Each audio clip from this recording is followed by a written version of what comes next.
Ναι, να ξεκινήσω. Να σας καλωσορίσω όλους που είστε εδώ, τους εκπροσώπους του τύπου και τους θεραπευτές μας. Η συνέντευξη γίνεται με αφορμή τη διεξαγωγή του πρώτου πανελλήνιου συνεδρίου για τις διαταραχές πρόσληψης τροφής. Το συνέδριο γίνεται υπό την αιγίδα της Ιατρικής Σχολής του ΕΚΠΑ με την πολύτιμη συμβουλή των καθηγητών κ. Γονιδάκη και Μιχόπουλου, οι οποίοι είναι και επιστημονικοί συνεργάτες του Συλλόγου μας. Να σας πω λίγα λόγια για το Σύλλογο που ιδρύθηκε το 2015 με την προτροπή του Αιγινητίου. Λειτουργεί σαν βοήθεια προς τους γονείς και στους φίλους των πασχόντων. Έχουμε την πολύ μεγάλη βοήθεια της κυρίας Λεμπέση, η οποία είναι πάντα διαθέσιμη για να βοηθήσει όποιον έχει ανάγκη. Θα ήθελα να της δώσω το λόγο γιατί είναι εκπρόσωπος του κυρίου Γονιδάκη και θα σας απαντήσει και σε ό,τι άλλο θέλετε να μάθετε για τις διαταραχές πρόσληψης τροφής. Σας ευχαριστώ. Καλημέρα και από μένα. Χαιρετίζω και εγώ αυτή τη δραστηριότητα και όσους είστε εδώ. Είμαστε σήμερα εδώ για να μιλήσουμε για ένα πάρα πολύ σοβαρό ζήτημα που αφορά οικογένειες εφήβων και νεαρών ενηλίκων. Ένα ζήτημα και μια διαταραχή που ύπουλα εισβάλλει στη ζωή τους και που μετά από ένα διάστημα είναι αυτή που κυριαρχεί το άτομο και την οικογένεια, φέρνοντας πάρα πολλά σωματικά και ψυχολογικά προβλήματα στα ίδια τα άτομα που πάσχουν, αλλά και πάρα πολλά προβλήματα μέσα στην οικογένεια, γιατί όπως καταλαβαίνετε, κύριοι εκπρόσωποι του τύπου, όταν αυτό το θέμα αφορά τη τροφή, αφορά τη ζωή. Και η ζωή πλήττεται. Πλήττεται και η σωματική υγεία και πλήττεται και η ψυχολογική υγεία των ατόμων που πάσχουν. Είμαστε εδώ λοιπόν για να απαντήσουμε σε ερωτήσεις σας. Είναι πάρα πολύ συχνό το ερώτημα του από πού πηγάζει αυτή η διαταραχή. Αυτό που η σύγχρονη βιβλιογραφία αναφέρει είναι ότι η διαταραχή αυτή είναι πολύ παραγωγική. Χρειάζεται δηλαδή να υπάρχει ένα γονίδιο, το βιολογικό υπόστρωμα και ένα περιβάλλον. Και όταν όλα αυτά κουμπώσουν σαν ένα πας, όλα αυτά τα κομμάτια, τότε εμφανίζεται στη ζωή κυρίως μιας έφηβης κοπέλας, χωρίς βέβαια να αποκλείεται και η παιδική ηλικία ή η έναρξη, η πιο όψιμη έναρξη της διαταραχής μετά τα 18-20 έτη. Το τριήμερο που μας έρχεται, Παρασκευή, Σάββατο και Κυριακή 13, 14, 15, θα είναι το πρώτο πανελλήνιο συνέδριο για τις διαταραχές πρόσληψης τροφής. Έχουν γίνει πάρα πολλές προσπάθειες και πάρα πολλά συνέδρια και ημερίδες, κομμάτια μάλλον μεγαλύτερων συνεδρίων, για να εκπαιδευτούν όσο το δυνατόν περισσότεροι άνθρωποι, ειδικοί της ψυχικής υγείας, είτε ψυχολόγοι, είτε ψυχίατροι, είτε νοσηλευτές, κοινωνικοί λειτουργοί, πάνω στο κομμάτι των διαταραχών πρόσληψης τροφής. Γιατί αυτό που γνωρίζουμε είναι ότι αν δεν εκπαιδευτείς σε αυτό, όσο και να είσαι ένας πολύ καλός επιστήμονας, ένας πολύ καλός ψυχολόγος, θα βοηθήσεις λίγο το άτομο που θα έρθει για βοήθεια. Και το άτομο θα αποθαρρυνθεί αν δεν πάρει τη βοήθεια που αναμένει και θα πει «ΟΚ, καλώς κάνω και δεν πάω στους ειδικούς». Γιατί το πρόβλημα είναι να έρθει στους ειδικούς. Ο Σύλλογος, όπως σας είπε και η πρόεδρος του Συλλόγου, έχει μία πορεία σχεδόν δεκαετίας και προσπαθούμε μέσα από ομάδες γονέων, που είναι ομάδες ψυχοεκπαιδευτικές και ομάδες υποστηρικτικές, οι γονείς να μπορούν να καταλάβουν ποιος είναι ο σωστός τρόπος που θα βοηθήσουν. Είναι πολύ σπάνιο να συναντήσεις ένα γονιό ο οποίος είναι κακοποιητικός. Οι γονείς όλοι έχουν μια πάρα πολύ καλή θέληση. έχουν ένα πάρα πολύ υψηλό κίνητρο στο να βοηθήσουν. Δεν γνωρίζουν όμως τον τρόπο. Πολλές φορές ξεκινάνε με έναν λαθεμένο τρόπο. Έτσι λοιπόν οι ομάδες, τόσο του συλλόγου όσο και του Αιγινητίου ή όπου αλλού, να με συγχωρέσουν ίσως άλλα κέντρα, γιατί φαντάζομαι και σε άλλες δομές θα γίνονται. Εγώ είμαι εδώ για να μιλήσω για το Αιγινήτιο και το επιστρέφω. Όταν λοιπόν γίνονται ομάδες, οι στόχοι είναι δύο. Ο ένας είναι να ενημερωθούν οι γονείς για τα συμπτώματα της διαταραχής, είτε είναι ψυχογενής ανορεξία είτε ψυχογενής βουλημία, και το δεύτερο, μέσα από αυτήν την ενημέρωση, να μπορούν να υποστηριχθούν, να διαχειρίζονται καλύτερα την καθημερινότητα.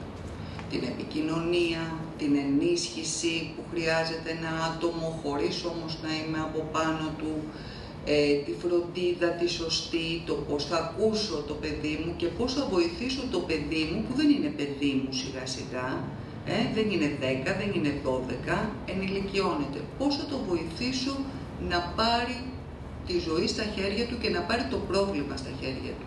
Γιατί ό,τι και να κάνει ο γονιός, το άτομο χρειάζεται να αναλάβει την ευθύνη του εαυτού του και την ευθύνη της θεραπείας του.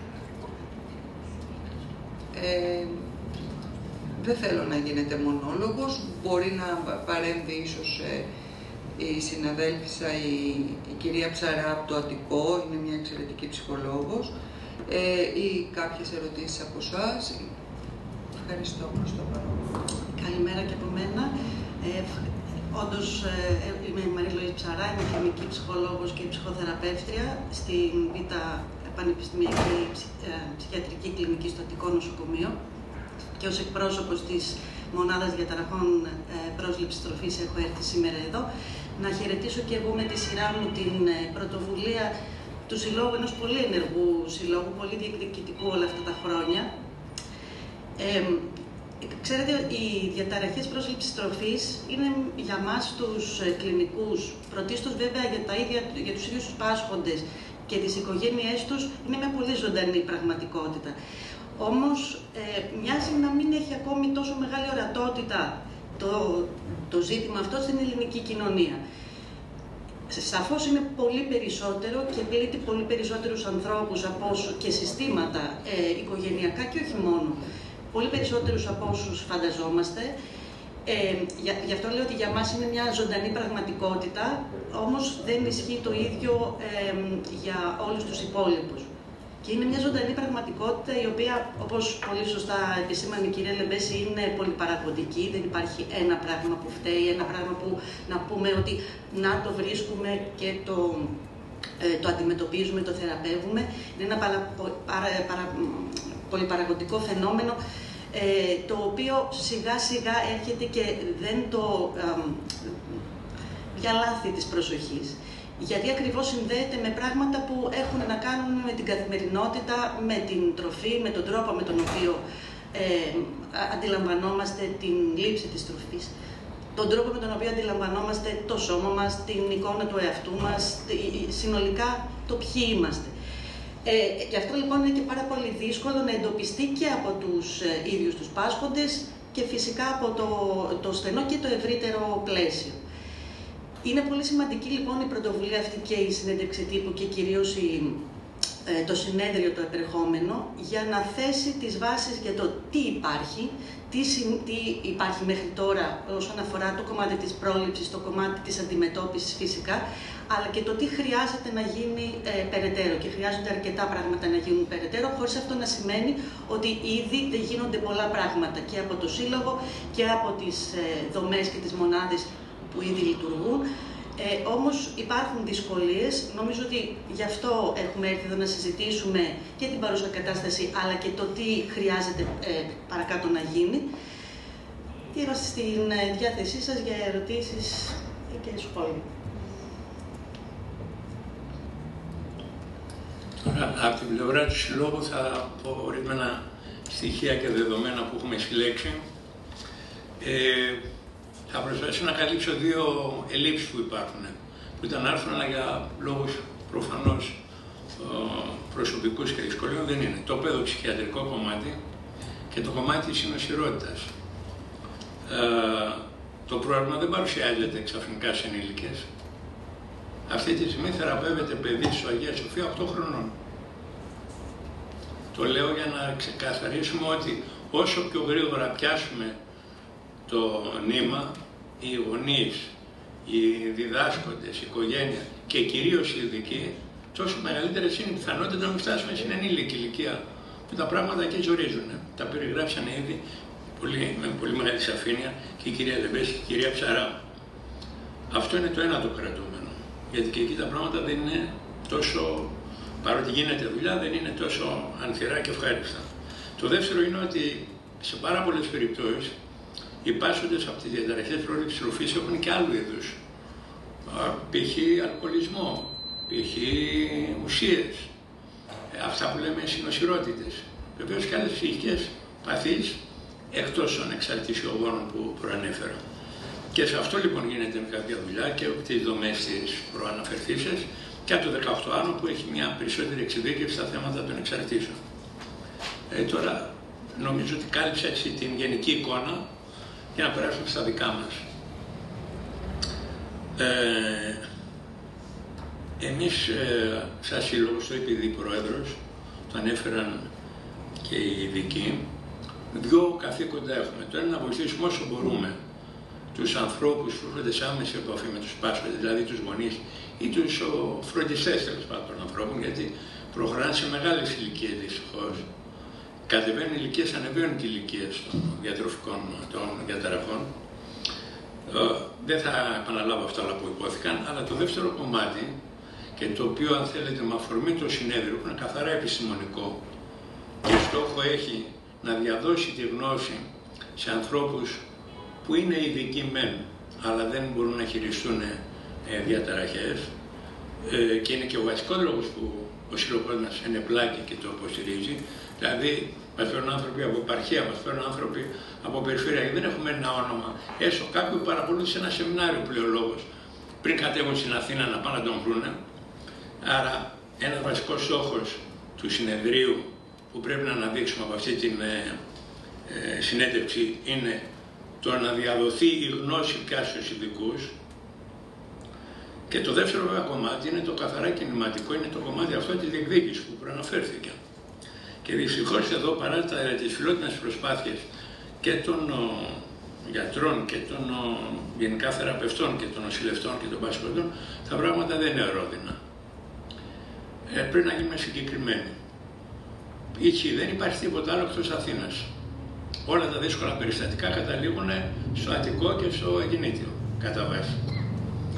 Και το ξέρουμε αυτό γιατί κάναμε επίσκεψη στη Θεσσαλονίκη, σε μεγάλα νοσοκομεία όπως το Παπαγεωργείο ή το Ιπποκράτιο, που λένε ότι εμείς μπορούμε να κάνουμε κάτι, αλλά προφανώς δεν έχουμε τα ανάλογα τμήματα για να προχωρήσουμε σε μακρόχρονη θεραπεία ή ακόμη και να σώσουμε ανθρώπους, γιατί η ανορεξία οδηγεί στο θάνατο. Άρα μοιραία συσσωρεύεται όλος ο κόσμος στην πρωτεύουσα. Το ξέρουμε και από τους γονιούς. Έχουμε γονέα που έρχεται από τη Σίκινο. Και θα πείτε Σίκινος τώρα ποιος, και ας θα πω και κούραστο στα νησιά. Μα είχαμε και από την Λάρισα, μα είχαμε και από τη Θεσσαλονίκη. Δηλαδή δεν υπάρχει να βοηθηθεί ο γονιός τίποτα άλλο εκτός Αθήνας. Και που οι δομές και το επιστρέφουμε εκεί προσπαθούν να υποκαταστήσουν την έλλειψη αυτή τη μεγάλη που υπάρχει στην περιφέρεια. Κοιτάξτε να δείτε, η κατάσταση δεν είναι ρόδινη, δεν είναι και μαύρη. Με τις πιέσεις που κάναμε, καλύψαμε ένα πολύ μεγάλο κενό, εδώ και 1,5 χρόνο. Καλύψαμε την ηλικία 18-24, γιατί τα παιδιά, τα 16 φεύγουν από το παιδοψυχιατρικό, τα αναλαμβάνουν οι δομές ενηλίκων το 18 και τώρα από 16 έως 24, που θεωρείται ας πούμε ενηλικίωση πια με βάση τα ιατρικά δεδομένα, το Σισμανόγλιο νοσοκομείο κατάφερε να βρει 5 νοσοκόμους που επί 10 χρόνια δεν τους έβρισκε για να ανοίξει 6 κρεβάτια.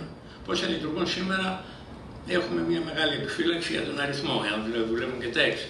Αλλά τέλος πάντων καλύφθηκε ένα μεγάλο ηλικιακό κενό, γιατί σκεφτείτε τώρα ένα παιδί που έχει ξεκινήσει στο παιδοψυχιατρικό, που μένει στον αέρα για να πάει στη δομή των ενηλίκων μετά. Αυτό είναι πισωγύρισμα. Αυτό θα το καταγράψουμε στα θετικά και της πολιτείας και των προσπαθειών του Συλλόγου. Θα βάλουμε όμως και τα αρνητικά. Πέρασε ήδη ο νόμος για την, όπως λέει, ολοκλήρωση της ψυχιατρικής. Ξέρετε, πολλές φορές οι τίτλοι είναι γλυκοί και το περιεχόμενο ξινό. Δηλαδή αυτή τη στιγμή, κατά τα λεγόμενα των ειδικών, ψυχιάτρων, ψυχολόγων, οι δομές που ασχολούνται με την εξάρτηση και κυρίως αυτή που ενδιαφέρει εμάς, το 18 που έκανε συνοσυρότητες, έχει προβλήματα στη λειτουργία τα οποία θα οξυνθούν με τον τρόπο που αντιμετωπίζει η σημερινή πολιτική ηγεσία το θέμα και γενικότερα των εξαρτήσεων, αλλά θα λέγαμε και της ψυχικής υγείας, που δεδομένων των ελλείψεων προσπαθεί να κάνει ένα στην ουσία πληροφορικό σύστημα που θα κινούνται για ασθενείς όπου υπάρχει κρεβάτι άδειο και θα κινούνται και οι ειδικοί όπου λείπει εφημερία. Ό,τι χειρότερο να απομακρύνει στον πάσχοντα από το θεραπευτή του. Αυτά είναι για να κλείνουμε τρύπες και να λέμε ότι κάτι κάναμε. Το χειρότερο βέβαια είναι ότι στις δομές που κινδυνεύουν, εάν πήγε το 18 βγει έξω, 120 άτομα το χρόνο κάλυπτε. Με εξονοσοκομιακή θεραπεία βέβαια. Αυτό θα πέσει σε άλλες δομές. Δηλαδή, από τη μια μεριά λέμε δόξα τω Θεώ, βοήθα Παναγιά είμαστε τώρα. Τώρα, για να μην σας κουράσω και να πάω στα πολύ συγκεκριμένα, αυτά δηλαδή που θα έπρεπε να είναι καθήκοντα της πολιτείας πρώτης γραμμής και δεν υπάρχουν. Πρόληψη. Και στο Υπουργείο Υγείας όσες φορές καταφέραμε να πάμε και κυρίως στο Υπουργείο Παιδείας έχουμε προσφερθεί να γίνουν έτσι σεμιναριακού τύπου ημερίδες ή συνεδρίες από τους καθηγητές του Πανεπιστημίου, από θεράπευτες, να πάρουν μια ιδέα καταρχήν τα στελέχη του Υπουργού, αυτοί που λέγανε παλιά θεωρητές και ευθυντές εκπαίδευση, ή ακόμη και οι δάσκαλοι καθηγητές κάποιας περιοχής. Π.χ. στην Ανατολική Αττική υπάρχει ένα δίκτυο που είναι καθήκον του και η ψυχοθεραπευτική υποστήριξη των διδασκόντων. Φωνή Βόντος εν τη ερήμο, 1,5 χρόνο το παλεύουμε. Τώρα να μην πω για το Υπουργείο Υγείας που εκεί έκανε την τιμή να μαζί κάποια σημεία ο διευθυντής του κ. Βαρτζόπουλου να λύσει ένα και μοναδικό θέμα που είναι η θεσμική αναγνώριση, δηλαδή στο 46-75 νόμο που προβλέπει την πρόληψη, αναφέρονται όλων των ειδών υπαθείς, εκτός από διαταραχές πρόληψης τροφής. Ακόμη περιμένουμε και την τροπολογία του τι θα έκανε σε ένα νόμο να γράψει μια λέξη. Αυτό είναι και ενδεικτικό το πόσο σοβαρά αντιμετωπίζουν το θέμα. Τώρα, εμείς βέβαια δεν θα πηγαίνουμε στον Υφυπουργό για να του θέσουμε ή στον κύριο Υπουργό για να του θέσουμε απλά μόνο το θέμα της πρόληψης που είναι σοβαρότατο, αλλά να πούμε την καθημερινότητα. Η καθημερινότητα είναι ότι συμβάλλονται στα νοσοκομεία άνθρωποι που θα έπρεπε να πάνε στην πρωτοβάθμια φροντίδα υγείας. Γιατί πρώτον δεν χρειάζονται όλα νοσοκομεία και περίθαλψη. Δεύτερον, να είναι στον τόπο τους. Δεν χρειάζεται να τρέχουν όλοι στην Αθήνα. Ένα λοιπόν φοβερό ζήτημα είναι αυτό. Αυτό λέγαμε να καλυφθεί με κέντρα ημέρας. Κάναμε μια πρόταση στην περιφέρεια, επί περιφερειάς κ. Πατούλη, ξεκινήσαμε να το στήσουμε με τους πανεπιστημιακούς και ως κέντρο που θα δούλευε με ευθύνη, αν θέλετε, του κάποτε Διευθυντικού Πανεπιστημίου. Δυστυχώς, με τον καινούριο Περιφερειάρχη ακόμα είμαστε στο αναμονή, ούτε καν μας κάλεσε για να το πούμε τον τίτλο του θέματος. Το λέω αυτό γιατί είναι σημαντικό το κέντρο ημέρας, όχι μόνο για να απαλλάξει τις νοσοκομιακές δομές, αλλά γιατί και τα παιδιά μας. Το δικό μου το παιδί, όποτε μπήκαμε είτε στην εφημερία, που είναι τραγικές συνθήκες, είτε ακόμη τα παιδιά πρέπει να νοσηλευτούν, πρέπει να έχουν ιδιαίτερο χώρο. Το κέντρο ημέρας θα εξασφάλιζε να πηγαίνει ο ασθενής, να κάνει τη θεραπεία του και το βράδυ να είναι σπίτι του. Και κυρίως να μην υφίσταται την πίεση από τις διπλανές ψυχικές παθήσεις που δεν τις ανέχονται εύκολα. 2 φορές το παιδί μου δραπέτεσε στα επίγοντα περιστατικά που πήραμε, διότι δεν άδεχε και από ό,τι κατάλαβα είχε δίκιο. Τώρα, είπαμε και θα το μαζέψουμε τα παιδοψυχιατρικά. Από τις 30 κλίνες στο Αγία Σοφία, 8 με 10 καλύπτονται από εγκαταλειμμένα παιδιά προσφυγόπουλα ή αποθήκη ψυχών. Από τα 20 κρεβάτια δικαιούμαστε τα 4. Και στα 4 γίνεται ένας κακός χαμός από αναμονές. Μιλάμε και τώρα για ενδονοσοκομιακή. Το Αγλαία Κυριακό έχει μόλις 3 κρεβάτια για την περίπτωση, όπως αντιλαμβάνεσαι, άντε να πούμε χοντρά, έχουμε 5-6 κρεβάτια σε όλη τη χώρα για παιδιά και εφήβους.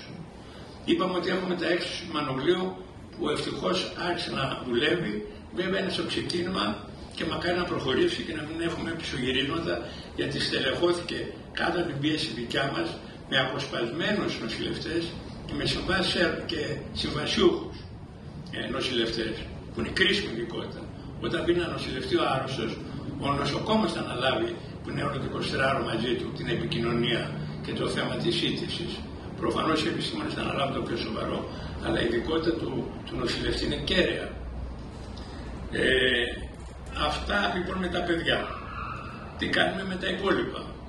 Ήδη έχουμε ζητήσει περίπου 30 θέσεις για αυτές τις 6 δομές, διότι π.χ. το Αττικό χρειάζεται έναν ψυχίατρο ακόμη, βγαίνουν σε συντάξει άνθρωποι. Προφανώς σε λίγο θα χρειάζεται κι άλλοι. Το Αττικό ζήταγε έναν ψυχολόγο ακόμη. Και δεν λέω τώρα για άλλες ειδικότητες, δεν τις κέρυες ειδικότητες. Το 18 άλλο ζήταγε έναν διατροφολόγο. Αυτά όλα μαζί, νοσηλευτές, επιστήμονες και πάντες, είναι περίπου 30 θέσεις για τις 6 δομές. Αυτή η πολυτέλεια των 30 θέσεων, μέσα σε αυτό το οργιώδες παραλήρημα ότι τα λύσαμε όλα στο ΕΣΥΔ και πήραμε 10.000 κόσμο, αντιλαμβάνεστε ότι κάπου εμάς μας φαίνεται σαν εμπεγμός, διότι για 30 θέσεις στα 5 χρόνια τώρα παλεύουμε το πράγμα, από 5 να παίρνανε το χρόνο, 6, θα το είχαμε κλείσει το θέμα. Δυστυχώς παραμένει και αυτό είναι ένα θέμα σοβαρό, διότι μεγαλώνει ηλικίες, παιδοψυχίατροι δεν αντέχουν, παρετούνται. Ξέρουμε μια εξαιρετική παιδοψυχίατρο από το Αγία Σοφία έφυγε. Υπάρχει μεγάλο πρόβλημα και στην επαρχία, δηλαδή αυτά που έσω τα παιδοψυχιατρικά κάτι θα μπορούσαν να αντιμετωπίσουν σε μια απλή φάση. Θα έχετε δει τώρα στο Ηράκλειο, για να δουλέψει στο παιδοψυχιατρικό, φέραν τους ψυχιάτρους. Δεν είναι ό,τι καλύτερο. Άλλη μια ειδικότητα, άλλη. Η Δάλας είναι, το Ηράκλειο είναι πρωτεύουσα της Κρήτης. Και αυτά χοντρικά που αφορούν το θέμα της στελέχωσης, της στοιχειώδους στελέχωσης, μαζί με την ανάγκη της ημερήσιας θεραπείας, που θα είναι μια ανάσα για τους πάσχοντες που περνάνε πάρα πολύ δύσκολα, είναι ακόμη στη φάση του περίμενα και που εμείς, επειδή αυτό που μας έμαθε η κυρία Λεμπέση, να είμαστε υπομονητικοί και επίμονοι, δεν το ξεχνάμε, το κάνουμε και πράξη στην καθημερινότητά μας και τις διεκδικήσεις μας.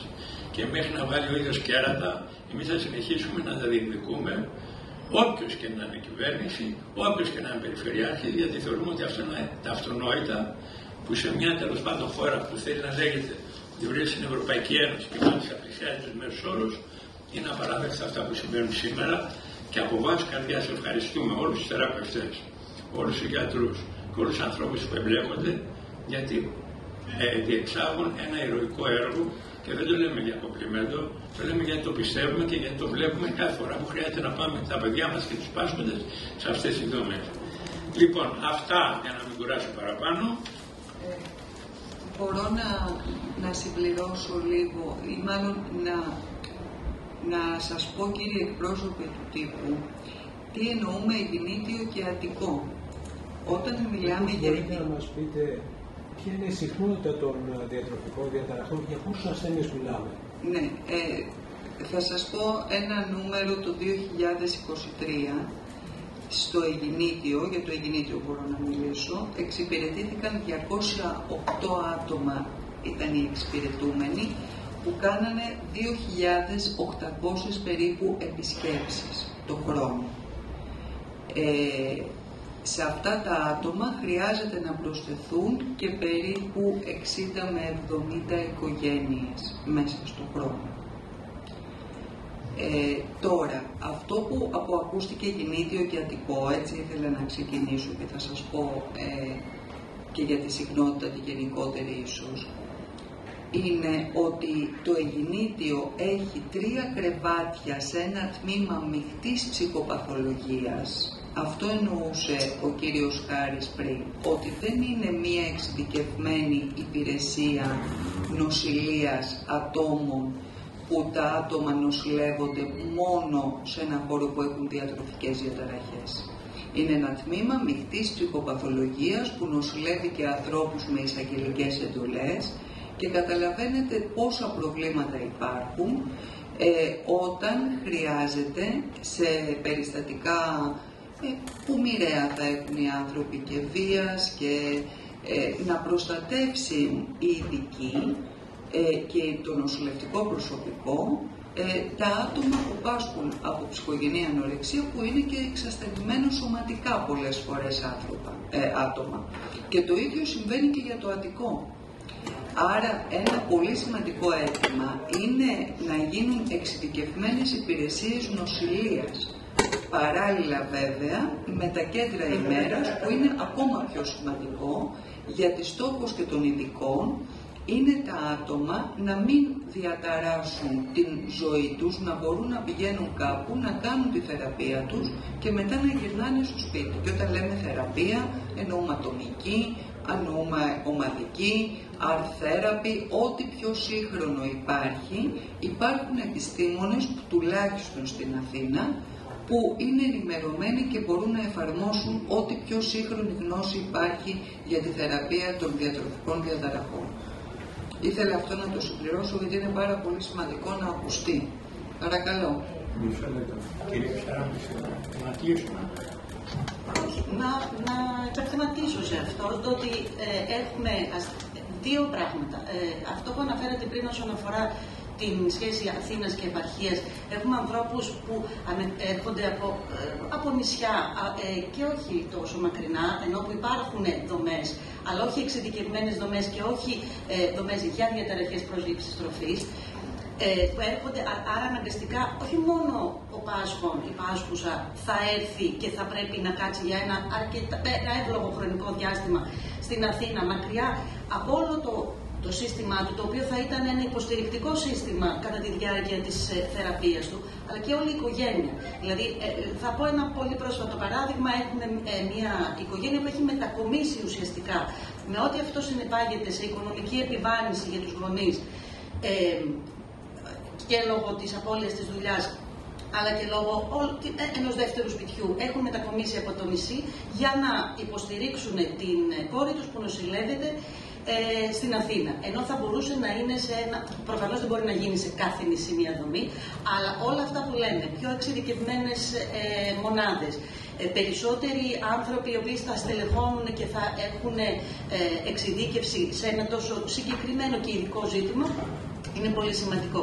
Και αυτό που ανέφερε η κυρία Λεντέση όσον αφορά τη συνύπαρξη γενικού ψυχιατρικού πληθυσμού με εξειδικευμένες διαταραχές, όπως είναι οι διαταραχές πρόσληψης τροφής. Δηλαδή έχουμε νεαρά παιδιά, κυρίως κορίτσια ως επιτοπλίστων, οι οποίοι συνοσηλεύονται με ανθρώπους οι οποίοι προέρχονται από τα τμήματα ψυχιατροδικαστικής, εισαγγελικά περιστατικά ή περιστατικά που είναι με πολύ έντονη και ενεργή ψυχοπαθολογία. Με ό,τι αυτό συνεπάγεται και στην πιθανότητα πρόωρης διακοπής της νοσηλείας.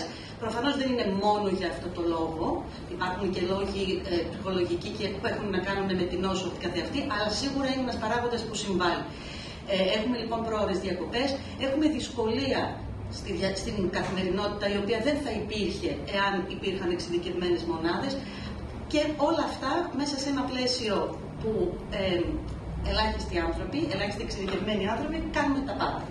Είναι στη μονάδα διαταραχών προσλήψης τροφής, είναι στην κλινική γενικά, είναι σε άλλα ειδικά ιατρεία, που σημαίνει ότι κάνουμε τα πάντα.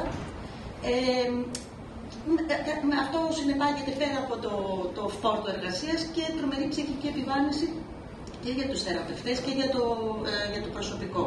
Άρα λοιπόν πολύ λίγα μέσα για πολύ μεγάλες ανάγκες. Να συμπληρώσω κάτι που είπε πριν ο κύριος Χάρης για τις προσλήψεις και τη στελέχωση. Όταν δεν γίνονται προσλήψεις μόνιμου προσωπικού, όπως καταλαβαίνετε, χωλαίνει πάρα πολύ και η εκπαίδευση και η εξειδίκευση. Γιατί όταν εγώ είμαι μια επικουρική νοσηλεύτρια, για παράδειγμα, που σήμερα είμαι στο γεννήτιο, μετά από ένα χρόνο θα είμαι στο γεννηματά, πόσο εγώ να επενδύσω στο χώρο μου και πόσο χώρος να επενδύσει σε μένα να εκπαιδευτώ πάνω στις διαταραχές πρόσληψης τροφής για να παρέχω μια πολύ καλή εξειδικευμένη νοσηλευτική φροντίδα. Εγώ προσωπικά, που το βασικό μου πτυχίο είναι νοσηλευτική, όταν ξεκίνησα πριν από 35 χρόνια να ασχολούμαι με αυτή την κατηγορία των διατροφικών διαταραχών, μεταξύ άλλων πραγμάτων, ήμουνα μια μόνιμη υπάλληλος του Αιγινητίου, που υπήρχε ένα όραμα και από το Αιγινήτιο και από μένα, στήριξε την εκπαίδευσή μου και έτσι μπόρεσα να δώσω αυτό που ήθελα να δώσω. Αυτό δεν ισχύει την τελευταία σχεδόν δεκαετία. Δεν είναι πάρα πολύ λίγο το κίνητρο. Οι άνθρωποι είναι κουρασμένοι, γιατί κάνουν ακριβώς τα πάντα. Και αποσπασματικά. Σήμερα είμαι εδώ, αύριο είμαι εκεί. Δεν μπορείς έτσι να αποδώσεις, ούτε να βοηθήσεις τους ανθρώπους. Στους οποίους ανθρώπους αυτούς χρειάζεται μία συνέπεια, χρειάζεται μία πολύ μεγάλη γνώση και εμπειρία για να μπορέσεις να βοηθήσεις. Δεν αρκεί μόνο το νιάξιμο, το ενδιαφέρον. Πρέπει να ξέρεις πώς να το κάνεις αυτό. Παρακαλώ. Κάτι να πει η Πρόεδρος. Και πριν, όποιος από τους δημοσιογράφους να κάνει το ερώτημα, επειδή κάνουμε την βιντεοσκόπηση, παρακαλούμε να έρχεται εδώ για να γίνει την καταγραφή της ερώτησης, γιατί θα απαντάμε μετά και δεν θα φαίνεται. Τώρα, εάν κάποιος δεν επιθυμεί, θα πρέπει να επαναλάβουμε εμείς την ερώτηση από εδώ και το όνομα του ερωτώντος. Μας διευκολύνει όποιος θέλει να ρωτήσει να έρθει εδώ. Λοιπόν, να πει η Πρόεδρος και να ξεκινήσει η συζήτηση. Εγώ ήθελα να προσθέσω ότι τα άτομα που πάσχουν από διαταραχή πρόσληψης τροφής είναι ιδιαίτερα άτομα. Είναι άτομα που έχουν εισπράξει πολλά μπράβο, με ιδιαίτερες ικανότητες και ως προς το σημείο της νοσηλείας. Αντιλαμβάνονται πλήρως πού βρίσκονται και τι έχουν να αντιμετωπίσουν εκεί και δύσκολα συμβιβάζονται να συνοσηλεύονται με άλλους ασθενείς που είναι σχιζοφρενείς, που έχουν διάφορες άλλες παθήσεις. Οπότε και η νοσηλεία απαιτεί ειδικές γνώσεις και ειδικές ικανότητες του θεραπευτή, γιατί είναι δύσκολο να προσεγγίσεις έναν πάσχοντα ο οποίος είναι ήδη γιατρός, είναι ήδη δικηγόρος, έχει άποψη, έχει αντίληψη, έχει μια ευρύτατη γνώση σε πολλά πράγματα. Οπότε εκεί είναι ακόμη πιο δύσκολο για τους θεραπευτές. Αυτό ήθελα. Για να συμπληρώσω κάτι, γιατί θα αναρωτιέστε 3 κρεβάτια εδώ, 3 κρεβάτια εκεί, τι γίνεται με τις ανάγκες των ανθρώπων για να ξεπεράσουμε τα εμπόδια. Οι άνθρωποι του Αττικού, του Αιγινητίου, του Σισμανογλίου είμαστε σε μια χαλαρή διασύνδεση από προσωπική πρωτοβουλία, όπου όταν προκύπτει ένα ζήτημα νοσηλείας, επικοινωνούμε μεταξύ μας και ο καθένας ξέρει ανά πάσα στιγμή τι κρεβάτια έχουμε στην Αθήνα για να μπορέσουμε να φροντίσουμε. Σταθήκαμε στην νοσηλεία, αλλά πιστέψτε μου ότι ο μεγαλύτερος όγκος είναι οι άνθρωποι που έχουν ανάγκη μία συστηματική ψυχοθεραπευτική παρέμβαση τουλάχιστον μια φορά την εβδομάδα σύμφωνα με τα διεθνή guidelines. Έτσι. Δεν μπορείς να κάνεις θεραπεία με μια φορά το μήνα, ούτε με μια φορά τις 20 μέρες. Θέλει τουλάχιστον μια φορά την εβδομάδα. Και η αναμονή. Και η αναμονή είναι όντως μεγάλη, διότι οι άνθρωποι, τουλάχιστον, δεν ξέρω κυρία Ψαρά, εσείς στο Αττικό, σε εμάς στο Αιγινήτιο, επειδή οι μόνιμοι θεραπευτές είναι πάρα πολύ λίγοι, απασχολούμε τους ανθρώπους που έρχονται για εκπαίδευση, που είναι επαγγελματίες, είναι ψυχολόγοι και έρχονται για εκπαίδευση ή να κάνουν μια διατριβή. Και κάθονται οι άνθρωποι αμυστοί παραπάνω, προκειμένου να μπορέσουν να υποστηρίξουν τη ψυχοθεραπεία με την εποπτεία του κυρίου Γονιδάκη, του leader δηλαδή της ομάδας, να μπορέσουν να υποστηρίξουν την ψυχοθεραπεία των ατόμων. Αλλιώς οι μόνιμοι θεραπευτές δεν φτάνουν με τίποτα για να καλύψουν τα νούμερα που σας είπα πριν, τις 2.800 επισκέψεις το χρόνο. Δεν υπάρχει. Δεν ξέρω για το Αττικό. Ισχύει το ίδιο. Είμαστε 4 θεραπευτές, 2 ψυχίατροι και 2 ψυχολόγοι για όλα αυτά τα περιστατικά. που κάνουμε ταυτόχρονα εξωτερική παρακολούθηση, αυτό που έλεγε η κυρία Λεμπέ, την ψυχοθεραπεία εβδομαδιαία, την παρακολούθηση και ψυχοθεραπεία των νοσηλευόμενων, τη μεταπαρακολούθηση των νοσηλευόμενων, την οικογενειακή θεραπεία όσοι είμαστε και οικογενειακοί θεραπευτές. 4 άνθρωποι. Αναγκαστικά λοιπόν υπάρχουν άνθρωποι που κάνουν αυτό, τα διδακτορικά τους, διατριβές, εκπαίδευση σε κάποιες ψυχοθεραπευτικές προσεγγίσεις, οι οποίοι όμως λειτουργούν με αυτόν τον τρόπο που πάμε πριν. Αμεστή, από το δικό τους το μεράκι, και κυρίως δεν υπάρχει συνέχεια και συνέπεια πέρα από το όταν θα λήξει η διαδικασία για την οποία είναι. Άρα τα ίδια προβλήματα ισχύουν και για το Αττικό νοσοκομείο. Παρ' όλα αυτά γίνονται πολλά πράγματα, δηλαδή με πολύ κόπο, όλο αυτό που λέμε να μην μηδενίζουμε. Έχουμε κάνει τεράστια δουλειά και συνεχίζουμε να κάνουμε. Κάνει ο Σύλλογος, είμαστε εμείς αρρωγοί και ανάποδα. Και ο Σύλλογος είναι αργός στις προσπάθειες των δομών, αλλά προφανώς δεν φτάνουν αυτά. Στην πανδημία, με βάση μελέτη του Παντίου, 30% αυξήθηκαν οι ψυχικές ασθένειες. Σε εμάς ενδεχόμενα αυξήθηκαν παραπάνω, δηλαδή στις διαταραχές πρόσληψης τροφής. Και αυτό το νούμερο πλέον έχει ξεπεράσει τις περιπτώσεις των ναρκωτικών. Το λέω γιατί επειδή δεν ακούγεται πολύ η διαταραχή πρόσληψης τροφής, αγγίζουμε τα νούμερα των ναρκωτικών. Το δεύτερο που έχουμε εμείς βγάλει άθροισμα από αυτά τα νούμερα που έδωσε η κυρία Λεμπές και η κυρία Ψαρά, περίπου 1000 άτομα καταφέρνει όλο το σύστημα να καλύψει το χρόνο, και από τις αναμονές εμείς υπολογίζουμε ότι η ζήτηση θα ήταν γύρω στις 4 με 5.000 άτομα. Το λέω δηλαδή ότι καλύπτουμε, δεν καλύπτουμε ένα 20%. Λοιπόν, κυρία Φωτιά, δεις το λόγο. Καλησπέρα. Αυτό που μέχρι τώρα θεωρώ ότι έχει αξία να μιλούσε στη συζήτηση, η υποστελέχωση είναι δεδομένη, δυστυχώς το ακούμε από παντού και σε όλων των ειδών τις κλινικές, δεν το γνωρίζουμε. Αυτό που θα ήθελα λίγο να γυρίσουμε όντως στα δεδομένα λίγο της νόσου αυτής καθεαυτής. Καταρχάς, για να το καταστήσουμε και εμείς σαφές αντιστοίχως στα κείμενά μας και όλα αυτά, όταν μιλάμε για Αττικό και για γεννήτριο, μιλάμε για ενήλικες, και τελικά όταν μιλάμε για ενήλικες και για τη συγκεκριμένη ψυχική ασθένεια, μιλάμε για ανθρώπους που είχαν νοσήσει ως έφηβοι, το ξεπεράσανε και μετά επανήλθε, είναι άνθρωποι που πρώτη φορά το εμφανίζουν ως ενήλικες. Δηλαδή, ποιο είναι τελικά το προφίλ, γιατί η διαδεδομένη άποψη είναι ότι είναι κάτι που προκύπτει στην εφηβεία. Και γενικά, τι άλλα δεδομένα καινούργια έχετε εσείς που έχετε μια μεγάλη, ας πούμε, έχετε μια δεξαμενή, έχετε ένα καλό δείγμα. Αυξάνονται, αλλάζει το προφίλ, αρχίζουμε να έχουμε και αγόρια που να εμφανίζουν διαταραχές. Δώστε μας λίγο έτσι ένα update του που είμαστε και ως προς αυτό. Ναι, μισό λεπτό. Σε παρακαλώ. Να ανακοινώσω ότι ήρθε η κυρία Σαλαβού από το Αγία Σοφία. Αυτά που είπα εγώ εντάχει για τα παιδοψυχιατρικά. Ίσως θα πρέπει να πει 2 κουβέντες και βέβαια να απαντηθούν μετά τα ερωτήματα της κυρίας Φωτιάδη. Απλώς να δώσουμε το λόγο στην κυρία Σαλαβού από το Αγία Σοφία. Καλημέρα σας.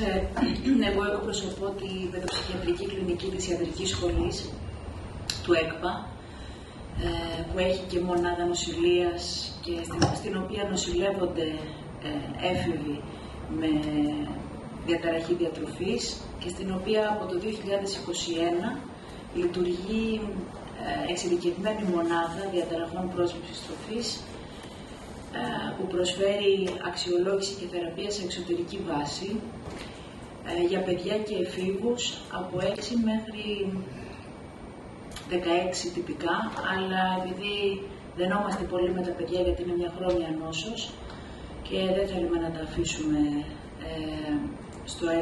στο έλεος, καθώς υπάρχει μια τρύπα μεταξύ 16 και 18 ετών, τα κρατάμε μέχρι 18 ετών και όσο χρειάζονται παραπομπή, γιατί θα έχετε ήδη ακούσει ότι μία στις 3 περιπτώσεις είναι χρόνια, μία στις 3 γίνεται καλά κάποια στιγμή μετά από πολλή προσπάθεια και θεραπεία και μία στις 3 καταφέρνει και έχει λειτουργικότητα με κάποιες υποτροπές στην ενήλικη ζωή. Οπότε αυτά τα κορίτσια που φτάνουν τα 18 αλλά δεν έχουν καταφέρει να ξεπεράσουν την νόσο, τα παραπέμπουμε σε υπηρεσίες ενηλίκων.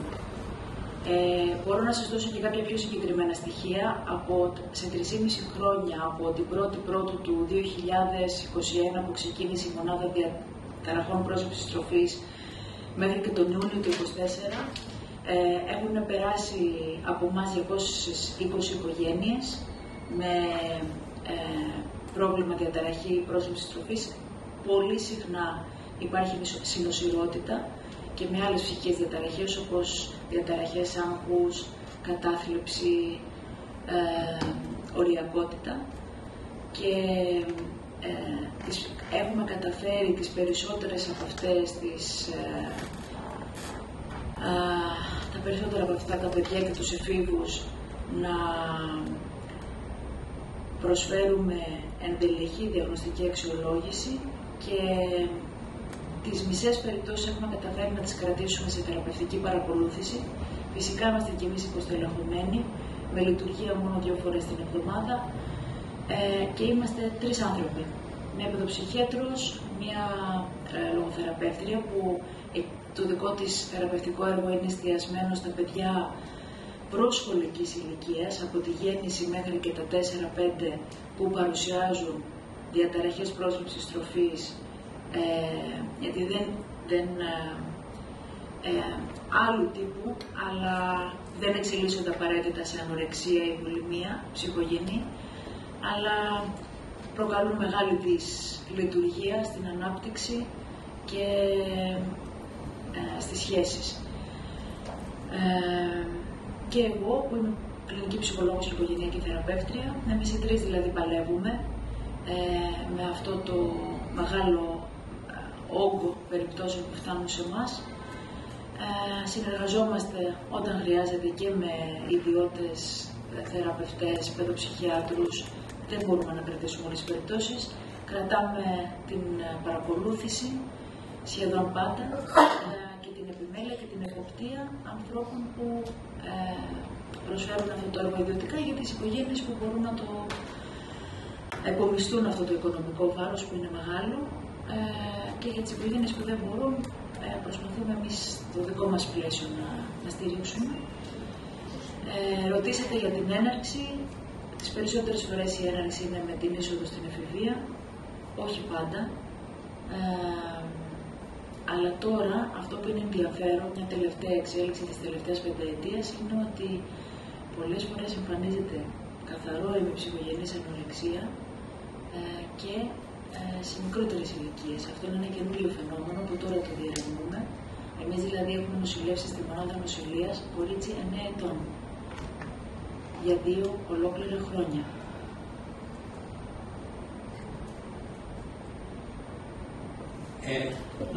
Να συμπληρώσετε ίσως το ερώτημα της κυρίας Πετιάδου. Νομίζω ρωτήσατε αν το Εγκινήτιο και το Αττικό αφορά ενήλικες. Ναι, είναι η απάντηση. Βέβαια έχουμε ρίξει, δηλαδή το ενήλικες μπορεί να είναι και 17. Έτσι, δεν είναι το 18, δεν γυρνάει και 16. Δηλαδή, προσπαθώντας να καλύψουμε τις ανάγκες, μετά από 16-16,5 το παίρνουμε το άτομο. Τα περιστατικά που νοσηλεύονται ή είναι μετά από μία μακροχρόνια εξωτερική θεραπεία που δεν υπάρχει ανταπόκριση, γιατί δεν μπορεί το άτομο να τα καταφέρει μόνο του έξω, ή είναι... Τώρα τα κριτήρια της νοσηλείας μπορεί να είναι και ένα άτομο που είναι πολύ πρόσφατης έναρξης, αλλά που τα κιλά κατρακυλάνε τόσο γρήγορα και υπάρχει τόσο μεγάλος κίνδυνος που χρειάζεται το περιβάλλον του νοσοκομείου. Δεν θυμάμαι αν ρωτήσατε κάτι άλλο.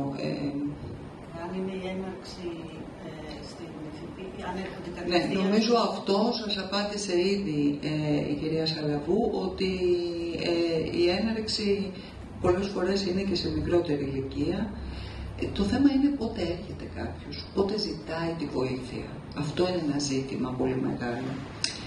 Πολλές φορές, επειδή η έναρξη είναι στην εφηβεία, τα πράγματα μπλέκονται και για την οικογένεια. Τι είναι αυτό που το παιδί μου προσέχει τη διαιτά του? Είναι vegan?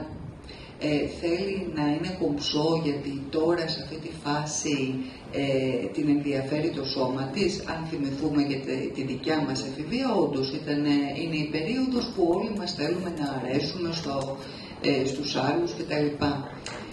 Χάνεται λοιπόν πολύτιμος χρόνος. Το κορίτσι επίσης δεν είναι από την αρχή συνειδητό και για το ίδιο το άτομο ότι είναι μία διαταραχή, γιατί είναι αυτό που είπε η κυρία Ψαρά πριν, ο τρόπος που αντιλαμβάνομαι το τι θα φάω, το σώμα μου. Δηλαδή δεν μπαίνω χωρίς να καταλάβω ότι έχω μπει στη διαταραχή. Και μετά, επειδή ο παρονομαστής της διαταραχής είναι ο έλεγχος, θέλω να έχω εγώ τον έλεγχο των πραγμάτων, είναι πάρα πολύ δύσκολο να εμπιστευτώ κάποιον άλλον, να εμπιστευτώ τον ειδικό, γιατί νομίζω ότι όπως μόνη μου κατάφερα να χάσω 5 κιλά, έτσι αν χρειαστεί εγώ θα καταφέρω να βγω από αυτό. Υπάρχει αυτή η λανθασμένη εντύπωση. Αυτή η γνώση που σας λέω τώρα, η ψυχοεκπαίδευση που μιλήσαμε πριν για τις οικογένειες, πολλές φορές, για να μην πω πάντα, είναι χρήσιμο και για τα ίδια τα άτομα που πάσχουν να γίνεται. Γιατί βγαίνουν από τις παγίδες που έχουν στο μυαλό τους. Δηλαδή λύνονται κάποιοι μύθοι για αυτούς.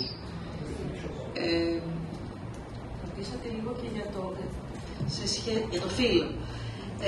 Η αλήθεια είναι ότι και μέχρι τώρα νοούνται και εννοείται ακόμη ως γυναικεία νόσος, τέλος πάντων έχει θηλυκό πρόσημο, αλλά αυτό αλλάζει, τουλάχιστον στο Αττικό, δεν ξέρω, στο Αιγινήτιο και στην Αγία Σοφία, έχουμε άντρες, νεαρούς ενήλικες ως επιτοπλίστων και κάποιους μεγαλύτερους ηλικία που όμως είναι χρόνιοι ασθενείς, και έχει να κάνει περισσότερο, νομίζω πια, όχι με το φύλο αυτό καθεαυτό, γιατί δεν το λέμε καταχρηστικά το γυναικεία νόσος.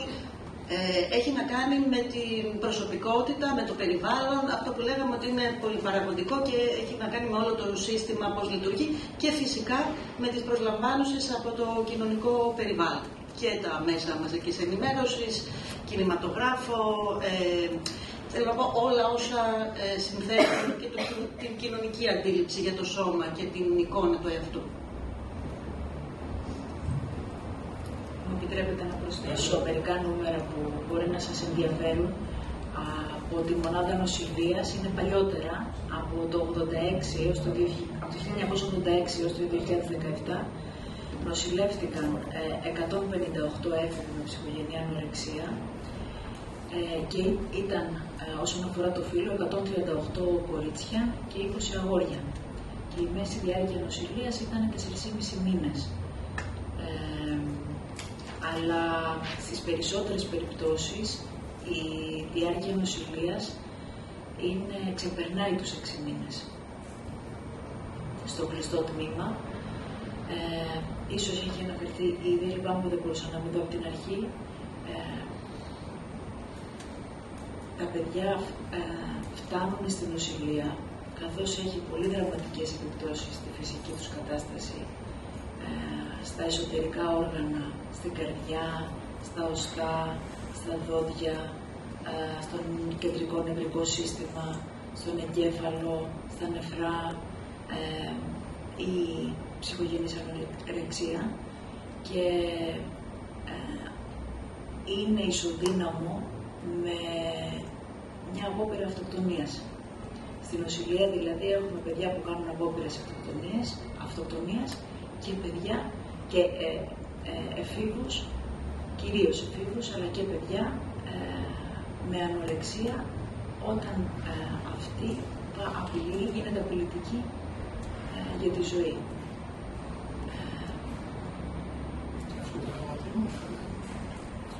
Σε πάρα πολλές περιπτώσεις γίνονται και αυτοί τραυματισμοί. Αλλά το λέω για να υπογραμμίσω ότι είναι μια νόσος που είναι απειλητική για τη ζωή. Αν θέλετε να σας δώσουμε το μικρόφωνο και να πείτε από ποιο Είμαι γονιός και μέλος παρακολουθώ τις ομάδες του Συλλόγου. Αλλά επειδή βλέπω ότι και η προηγούμενη ερώτηση και της κυρίας Φωτιάδη αφορούν νούμερα, τη συχνότητα, και πολύ σωστά παρατέθηκαν τα νούμερα τα τρέχοντα στο Ιγινήτιο, στο Πέδον και στο Αττικό. Εγώ θα ήθελα λιγάκι σαν γονιός και από την εμπειρία που έχω και τα διαβάσματα που έχω κάνει, να μου πείτε, το ερώτημα είναι, αν πιστεύετε ότι είναι μία νόσος η οποία υπάρχει δηλαδή υποδιάγνωση, δηλαδή τα νούμερα αυτά είναι η κορυφή του παγόβουνου μπροστά στο τι πραγματικά συμβαίνει και πώς και τι υπάρχει στην κοινωνία αυτή τη στιγμή.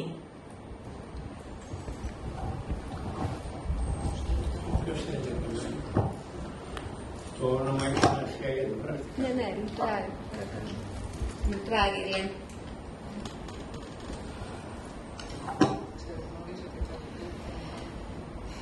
Νούμερα νομίζω ότι δεν έχει σημασία. Να πω μια προσωπική εκτίμηση από την εμπειρία.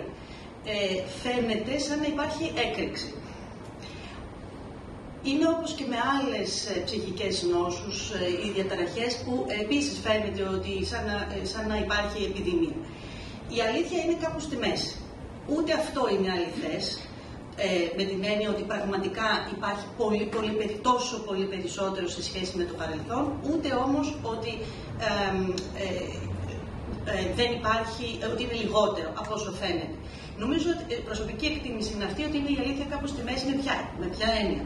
Ότι σαφώς ξέρουμε πολύ περισσότερα πράγματα όσον αφορά τα συμπτώματα και ειδική εννοώ, αλλά αρχίζει αυτό που έλεγα πριν για την ορατότητα, να υπάρχει μεγαλύτερη ορατότητα στην κοινωνία. Επομένως, ξέρουμε περισσότερα πράγματα, άρα μπορούμε πιο εύκολα, πιο γρήγορα να πάμε στους ειδικούς, οι ειδικοί να διαγνώσουν την ασθένεια. Από την άλλη, υπάρχει και πάρα πολύ, νομίζω και από τα μέσα, δίνεται η εντύπωση ότι έχει τις διαστάσεις επιδημίας. Με αυτή την έννοια λοιπόν είναι κάπου στη μέση, αλλά νομίζω ότι, και νομίζω, φαντάζομαι θα συμφωνήσουν και οι συνάδελφοι, ότι είναι ένα, καταχρηστικά πάλι χρησιμοποιώντας τον όρο, ένα φάσμα διαταραχών και συμπεριφορών. Δεν είναι η ακραία εικόνα μόνο που μπορεί να δούμε σε κάποια ταινία ή που υπάρχει στην πραγματικότητα πολλών οικογενειών και στην πραγματικότητα των νοσοκομείων. Στα νοσοκομεία που νοσηλεύουμε βλέπουμε αυτή την πιο δυσκολεμένη, την πιο έντονη, ας πούμε, πιο ακραία μορφή. Υπάρχουν όμως πάρα πολλά συμπτώματα και εκφάνσεις, οι οποίες αυτές εννοούμε ότι μπορεί να διαλάβουν και να φτάσουμε στο σημείο να μην έχουμε διάγνωση ή να μην έχουμε έγκαιρη διάγνωση, που ίσως θα μείωνε τα ποσοστά ή θα αύξανε τα ποσοστά επιτυχίας στην νόσο.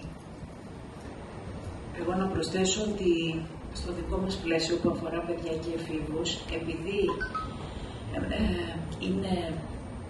επηρεάζει δραματικά τη φυσική κατάσταση και την ανάπτυξη, οι γονείς ανησυχούν πάρα πολύ και φέρνουν τα παιδιά και τους εφήβους αρκετά γρήγορα, με πολύ μεγάλη ανησυχία για το αν τυχόν είναι μια οργανωμένη διαταραχή πρόσληψης τροφής. Και εγώ από την κλινική μου εμπειρία, παρόλο που δεν έχω νούμερα, νομίζω ότι το αντίθετο δεν υποδιαγνώσκεται, αλλά πολλές φορές προκαλεί μεγάλη αγωνία μια ξαφνική αύξηση βάρους που μπορεί να κρύβει άλλα αίτια και να μην είναι απαραίτητα μια ανορεξία. Ωστόσο, αυτή η μεγάλη αγωνία για την επίδραση στην ανάπτυξη κινητοποιεί τους γονείς και τα παιδιά φτάνουν σε μας. Και μάλιστα η δική μας μονάδα, επειδή ανήκει σε δημόσιο νοσοκομείο στο ΕΣΥ, εξυπηρετεί και οικογένειες από όλη την Ελλάδα, δεν μιλάμε μόνο για την Αττική. Να συμπληρώσω λίγο πάνω σε αυτό, συγγνώμη κύριε Σμιδιών. Επίσης είναι πάρα πολύ σημαντικό, όσο και να λέμε ότι η ενημέρωση χρειάζεται να είναι περισσότερη, είναι πολύ σημαντικό και ο ρόλος του εκπαιδευτικού. Εγώ που στο Ιγινήτιο πολύ συχνά υποδέχομαι το αίτημα, χτυπάει πάρα πολύ συχνά το τηλέφωνο από ένα γυμνάσιο ή από ένα λύκειο προκειμένου να μας ρωτήσει ο καθηγητής πώς μπορεί να διαχειριστεί μια τέτοια περίπτωση. Σημειώσω στο μυαλό σας ότι πια σε αρκετά δημοτικά ή και σε αρκετά γυμνάσια υπάρχει πια και ένας ψυχολόγος. Μπορεί να μην φτάνει να καλύψει, αλλά βοηθάει τον εκπαιδευτικό και σε αυτό. Επίσης, όντως έρχονται και σε εμάς γρηγορότερα, γιατί έχει ξεπεραστεί σε αρκετά μεγάλο βαθμό και το στίγμα που αφορούσε την ψυχική διαταραχή και ίσχυε αρκετά πιο πολύ τις προηγούμενες δεκαετίες. Συν το ότι μην ξεχνάτε, η ψυχογενής ανορεξία απειλεί τη ζωή. Δηλαδή είναι και θέμα της σωματικής υγείας. Δεν θα τα αφήσει ο γονιός να μην έρθει γρήγορα. Θα ξεγελαστεί ίσως αρκετά συχνά επειδή το κρύβει το άτομο, αλλά όχι για να καθυστερήσει πάρα πολύ. Μια κουβέντα και βιωματική, αλλά και βιβλιογραφική. Αργεί ο γονιός να το πάρει χαμπάρι. Πρέπει να έχουν μονικές καταστάσεις, είτε με τη γυμναστική, είτε με διάφορα πράγματα, και να είναι και εξόφθαλμη κάποια σωματική διαφοροποίηση για να το πάρει. Εδώ, εμείς οι μερίδες που κάναμε ήρθαν εκπρόσωποι και των καθηγητών και των δασκάλων και των γονιών. Αυτό που αποδείχθηκε είναι ότι η συντηρητική πλειοψηφία για πρώτη φορά τα άκουγε. Ότι υπάρχουν αυτές οι ασθένειες. Κάπου εμείς ήμασταν καταγεγραμμένοι σαν μια ασθένεια των μοντέλων. Και υπήρχε και το στίγμα, υπάρχει όλες τις ψυχικές ασθένειες που δεν το κουβεντιάζαμε. Επόμενα, είναι σίγουρο αυτό που λέει η κυρία Λεμπέση, ότι πολλά σχολεία, πολλοί δήμοι προσπαθούν να κάνουν τέτοιες και έχει ανταποκριθεί και οι δομές και ο σύλλογος σε τέτοιου είδους πρωτοβουλίες, δηλαδή να γίνουν ενημερωτικές, απογευματινές ή σε μέρες αργίας συσκέψεις για να έρθουν γονείς και κυρίως εκπαιδευτικοί να πάρουν χαμπάρι. Αλλά η εικόνα η δικιά μας λέει ότι δεν είναι τόσο καθαρό το ζήτημα και γι' αυτό κιόλας εμείς θεωρούμε το Υπουργείο Παιδείας υπόλογο απέναντί μας, το ότι τόσο καιρό δεν το έχει υιοθετήσει και δεν το έχει βάλει όπως έχει βάλει τα ναρκωτικά ή τα bullying. Εμείς δεν το πάμε αντιπαραθετικά, αλλά θα έπρεπε να υπάρχει αυτή η πρόβλεψη, διότι όσο πιο νωρίς είπαν όλοι το πάρουμε χαμπάρι, τόσο πιο καλά είναι. Έχουμε κάποιες ενδείξεις, έχει γράψει ο κ. Γονιδάκης, έχουν γράψει διάφοροι ειδικοί και πρέπει να προσέχει ένας γονιός. Γιατί όταν θα φτάσουμε στην περίπτωση πια που βλέπουμε το σωματικό βάρος, είναι αρκετά προχωρημένη κατάσταση. Αυτή είναι και προσωπική βιωματική κατάθεση. Τώρα, σε σχέση με τα νούμερα, θα επανέλθω. Στην πανδημία, ο κύριος Σιλιανίδης, ο μόνιμος καθηγητής από την Πάντιο, έκανε μια ανακοίνωση που έβαλε τα δεδομένα, δεν ξέρω πώς τώρα που αντλεί τα στατιστικά δεδομένα, ότι πήγαμε 30% πάνω. Ο κύριος Μιχόπουλος, θυμάμαι σε μια ημερίδα, είπε ότι πέρα από τις νέες περιπτώσεις, οι υποτροπιασμοί ξεπέρασαν το 80%. Και επειδή το ζήτημα δεν είναι, όπως είπαμε, το 1/3 μπορεί να γίνει λειτουργική. Λειτουργική σημαίνει μπαίνουν και βγαίνουν στην αρρώστια πολλές φορές. Δηλαδή, αυτό που λένε οι ψυχίατροι περιστρεφόμενη πόρτα, αυτό όταν έχουμε δύσκολες καταστάσεις, οικονομική κρίση, πανδημία, δηλαδή όταν λειτουργούν κοινωνικά γεγονότα, τέμπη, το παιδί με μένα με τα τέμπη αρρώστια.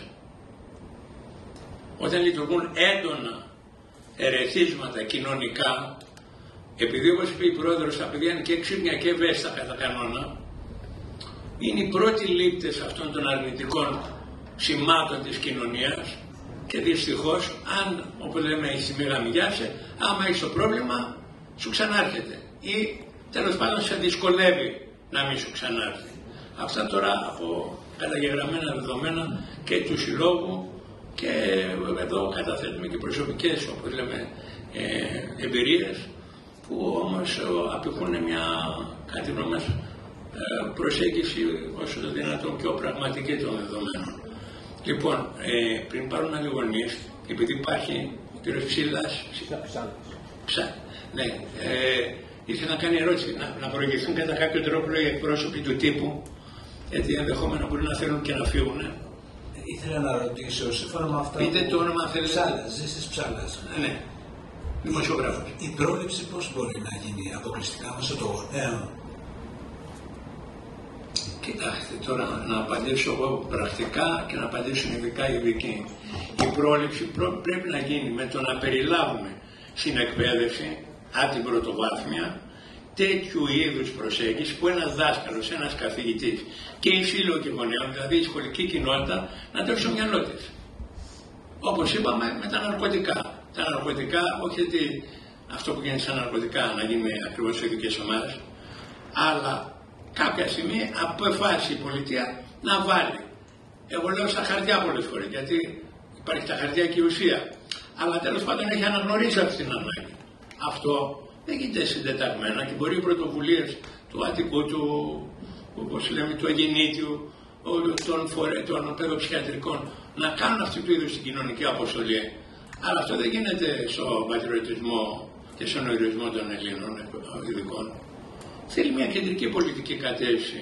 Για να πούμε, το 2008 ο κύριος, πώς το λέμε, Υπουργός Υγείας ήταν τότε ο Αβραμόπουλος. Έφτιαξε το πρώτο εθνικό σχέδιο για τη διατροφή και για τις διαταραχές πρόληψης τροφής. Και το θέμα είναι, τα εθνικά σχέδια συνήθως είναι, τα λέμε για να τα παραβιάζουμε. Το ίδιο γίνεται και εκεί. Πρόβλεψε 58 εκατομμύρια ευρώ. Τα 26 ήταν πρόληψη. Διότι η πρόληψη δεν είναι μονάχα να το μάθουν. Είναι η πρωτοβάθμια, βαθμίδα, είναι αυτά τα πράγματα που δεν μπήκαμε ακόμη καλά στην αρρώστια. Ή είμαστε σε... Εκεί υπήρχε ολοκληρωμένη πρόταση, που δεν λέω αν είναι επιστημονικά άρτια, αλλά κάτσανε και φτιάξανε μέσα στο σχέδιο τα βήματα που πρέπει να γίνουν στην πρόληψη από το δημοτικό μέχρι εκεί που φτάνουμε για την αρρώστια και τις ομάδες στόχους. Δηλαδή ποιους πρέπει να πιάσουμε πρώτα, ξέρω τους γονιούς. Λέω εγώ τώρα, αυτό είναι αφαίρετο που λέω εγώ. Αυτά όλα προβλεπότανε. Σας πληροφορώ, πήγε στο Καλάθι των Αχρήστων το εθνικό σχέδιο που ήταν 2008-2014 και υποτίθεται ότι είχαν βρεθεί και τα χρήματα, γιατί όλα αυτά που συζητάμε για να το κάνουμε και πιο λιανό είναι θέματα κόστους και ό,τι δεν αποδίδει ίσως χρήματα δεν είναι και με τις προτεραιότητες. Και όσο και να φωνάζουν οι φορείς, δυστυχώς οι διάφοροι κατά καιρούς κυβερνώντες σου λέει έχω άλλη προτεραιότητα τώρα. Εδώ ξέρω εγώ πεθαίνει ο τάδε ή πλημμύρη στη Θεσσαλία. Να κάνω. Παρ' όλα αυτά, όταν θέλουν λεφτά βρίσκουνε. Αυτό είναι για να τα πούμε τα πράγματα με το όνομά τους και να τα πούμε σαν σύλλογος πώς θα αντιλαμβανόμαστε και πώς θα τοποθετούμε. Διότι εμείς δεν μπορούμε να κάτσουμε να κάνουμε ειδικές επιστημονικές τεκμηριώσεις. Εμείς θα βάλουμε τη μεγάλη εικόνα. Και η μεγάλη εικόνα είναι αυτή που περιέγραψα. Δυστυχώς.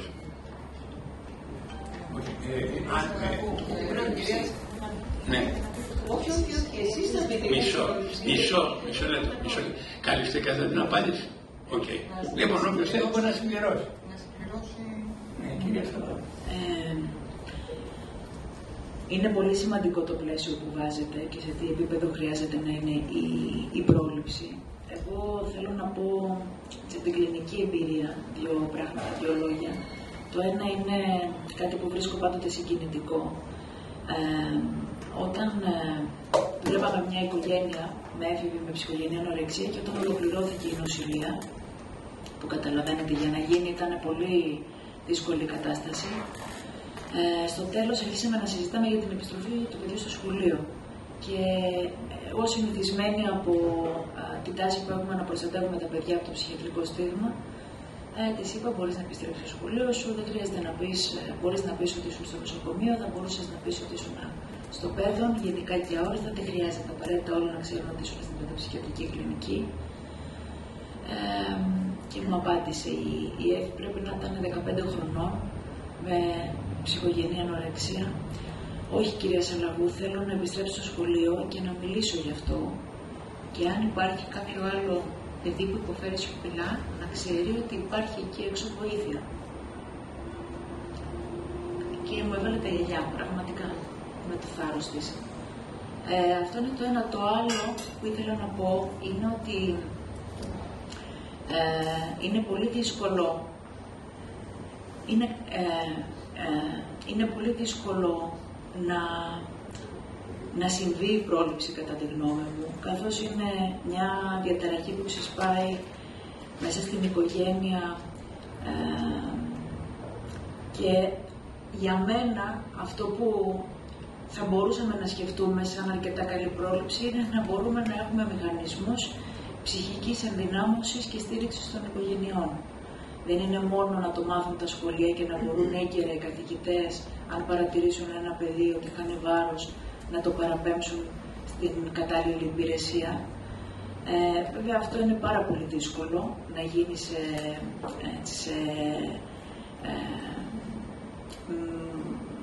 μεγάλα μεγέθη. Πρόληψη μπορεί να είναι κιόλας να αποφεύγεται η τελειοθυρία στα σχολεία. Δηλαδή συνήθως μιλάμε για παιδιά που είναι άριστοι μαθητές και μπαίνουν μέσα σε αυτή τη δίνη του καλύτερο top, το οποίο ενισχύεται πάρα πολλές φορές από τους καθηγητές, το οποίο απομονώνει τα παιδιά που είναι του 19 και του 20, που μπορεί να υποφέρουν το ίδιο με τα παιδιά που μένουν κάτω από τη βάση. Γιατί είναι χαρισματικά παιδιά, πάρα πολύ έξυπνα, ξεχνάνε πολύ ανταγωνισμό μέσα στο πλαίσιο του σχολείου και καταλήγουν να είναι κοινωνικά απομονωμένα. Κάποια από αυτά υφίσταται bullying. Πολλοί δεν τα θέλουν στις παρέες τους, οπότε περιπλέκεται το πράγμα. Δεν είναι τόσο απλό, είναι πιο περίπλοκο. Οπότε ό,τι μηχανισμούς μπορούμε να σκεφτούμε και να εγκαταστήσουμε για την ψυχική ενδυνάμωση τόσο των παιδιών και των εφήβων όσο και των οικογενειών τους, τόσο καλύτερα. Γιατί, όπως είπε ο κ. Σμυρνιώτης,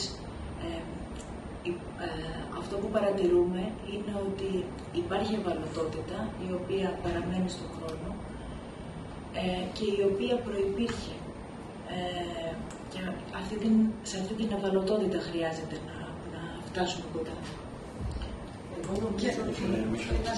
Να συμπληρώσω και κάτι, επειδή μιλάμε για ευαλωτότητα και ταυτόχρονα ενδυνάμωση, όσο κλισέ και αν ακούγεται και έτσι κλασικό και στερεοτυπικό, μιλάμε για την ενδυνάμωση της επικοινωνίας μέσα στο πλαίσιο της οικογένειας, το οποίο δεν έχει να κάνει μόνο με τις διαταραχές πρόσληψης τροφής, αλλά με οποιαδήποτε δυσκολία, και επειδή συζητάμε ότι η συνήθις ηλικία έναρξης είναι η εφηβεία, μια ηλικία στην οποία ούτως ή άλλως συμβαίνουν πάρα πολλά πράγματα στον ψυχισμό του εφήβου και στον ψυχισμό όλης της οικογένειας, όλο το σύστημα δηλαδή. Άρα λοιπόν η σημασία της ενδυνάμωσης της επικοινωνίας και του σχετίζεστε μέσα στην οικογένεια έχει πάρα πολύ σημασία όταν μιλάμε για πρόληψη οποιασδήποτε δυσκολίας και διαταραχής. Γιατί θα είναι πολύ πιο εύκολο να αναγνωρίσουμε σημάδια και για τις διαταραχές πρόσληψης τροφής συγκεκριμένα, αλλά γενικά ότι το παιδί μας δυσκολεύεται, υποφέρει και χρειάζεται βοήθεια σε οποιοδήποτε επίπεδο. Άρα αυτό που είχε πει στην άλλη, ένα λεπτό, να το πληρώσουν λίγο ειδικοί. Νομίζω έχω καλυφθεί από τους άλλους συναδέλφους. Το τι είναι πρόληψη είναι σε πάρα πολλά επίπεδα. Πρωτογενής πρόληψη, δηλαδή να μην συμβεί, όταν συμβαίνει να ανεχνευτεί. Είναι πολυεπίπεδη η πρόληψη και νομίζω ότι οι συναδέλφοι το τοποθέτησαν πάρα πολύ σωστά αυτό.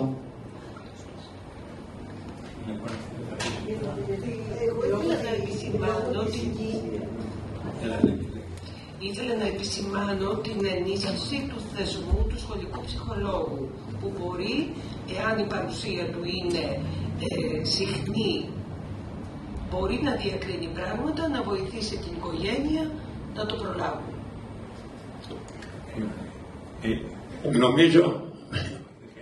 Νομίζω ότι υπάρχει ο πιο κατάλληλος άνθρωπος να μιλήσει αυθεντικά και συλλογικά. Είναι η κυρία Βαλαβάνη, που είναι πρόεδρος από την Ομοσπονδία Γονέων και ήταν και σε όλες τις μερίδες που κάναμε μαζί με τους καθηγητές και δασκάλους. Κυρία Βαλαβάνη, περιμένετε να πάρετε το μικρόφωνο ώστε να καταγραφείτε. Καλησπέρα, συγγνώμη που άρχισα να εργαζόμουν με δύσκολες ημέρες. Συγχαρητήρια για την συνέντευξη τύπου και εμείς θα συμμετέχουμε στο Πανελλήνιο Συνέδριο με τον εκπρόσωπο τύπου της Ομοσπονδίας Αττικής που θα τοποθετηθεί. Μας έχει απασχολήσει το θέμα, όπως γενικότερα σαν ανώτατη συνομοσπονδία γονέων μαθητών Ελλάδας και ομοσπονδιατικής και όλες οι οργανώσεις γονέων τους απασχολεί το θέμα και των εξαρτήσεων αλλά και της διαταραχής πρόληψης τροφής. Εγώ θέλω να επισημάνω κάτι σε αυτά που είπατε, να προχωρήσω λίγο τη συζήτηση, ότι εμάς αυτή τη στιγμή δεν μας ενδιαφέρει μόνο, δεν θα έπρεπε να μας ενδιαφέρει μόνο η πρόληψη στο επίπεδο της η πρωτογενή πρόληψη, δηλαδή στο πληθυσμό. Μας ενδιαφέρει η πρόληψη στον πληθυσμό που δεν έχει εκδηλώσει κάποιες διαταραχές, δηλαδή σε όλο τον πληθυσμό. Αυτό θεωρούμε ότι έχει σαν βάση ουσιαστικά να παλέψουμε όλοι για έναν άλλο τρόπο ζωής. Για τα παιδιά μας, αλλά και για εμάς. Και όταν λέμε έναν άλλο τρόπο ζωής, και σε αυτό θα συμβάλλει και η εκπαίδευση και το σχολείο πολύ φυσικά, γιατί όπως πολύ σωστά είπατε ότι ένα εκπαιδευτικό σύστημα που είναι εξεταστικό κέντρο ουσιαστικά και προβάλλει την αριστεία από κάθε μια κυβέρνηση, γιατί έτσι είναι τα τελευταία χρόνια, καταλαβαίνετε ότι δυσχεραίνει το έργο μας. Όμως εμείς θέλουμε να βάλουμε στο κέντρο της προσοχής τη ζωή μας μαζί με τον αθλητισμό, τον πολιτισμό και την καλλιτεχνική δημιουργία μέσα και έξω στο σχολείο, γιατί θεωρούμε ότι αυτά τα στοιχεία βάζουν εμπόδια στα κενά που μπορεί να έχει ο έφηβος στη ζωή του, στις κενές τρύπες που μπορεί να έχει, και σε αυτές προσπαθεί να τις καλύψει με άλλους τρόπους. Άρα λοιπόν θεωρούμε ότι όταν το παιδί από την νηπιακή του ηλικία μαθαίνει σε έναν άλλο τρόπο ζωής που τα κενά του καλύπτονται με τον πολιτισμό, να του δίνεται η δυνατότητα ανοιχτά και ελεύθερα να έχει πολιτισμό, αθλητισμό, ερασιτεχνική δημιουργία, τέτοια ώστε να μην δυσκολεύει και το έργο του γονιού, γιατί αυτή τη στιγμή, επειδή είμαστε και στην έναρξη των της σχολικής χρονιάς, είναι ένα τσουνάμι για όλους τους γονείς, όλες οι δραστηριότητες και ένα τρεχαλιτό για μας, ενώ αυτά και με απέτηση δικές μας των οργανώσεων γονέων θα μπορούσαν να γίνονται δωρεάν μέσα στα σχολεία. Αυτό θα κουμπώσει και την ανάγκη που έχει ο μαθητής να αγαπήσει το σχολείο, γιατί αυτή τη στιγμή να σας πω κάτι και δεν θέλω να το απλατείνω, οι έφηβοι δεν αγαπάνε το σχολείο και εγώ δεν θα το αγαπούσα έτσι όπως είναι, με γερασμένα κτίρια, με τουβάδια που πέφτουν, καταλαβαίνετε, είναι ένας χώρος που δεν εμπνέει τους μαθητές μας, εντάξει, οπότε όχι ότι αυτό δημιουργεί διαταραχή πρόσληψης, αλλά επιβαρύνει μια κατάσταση.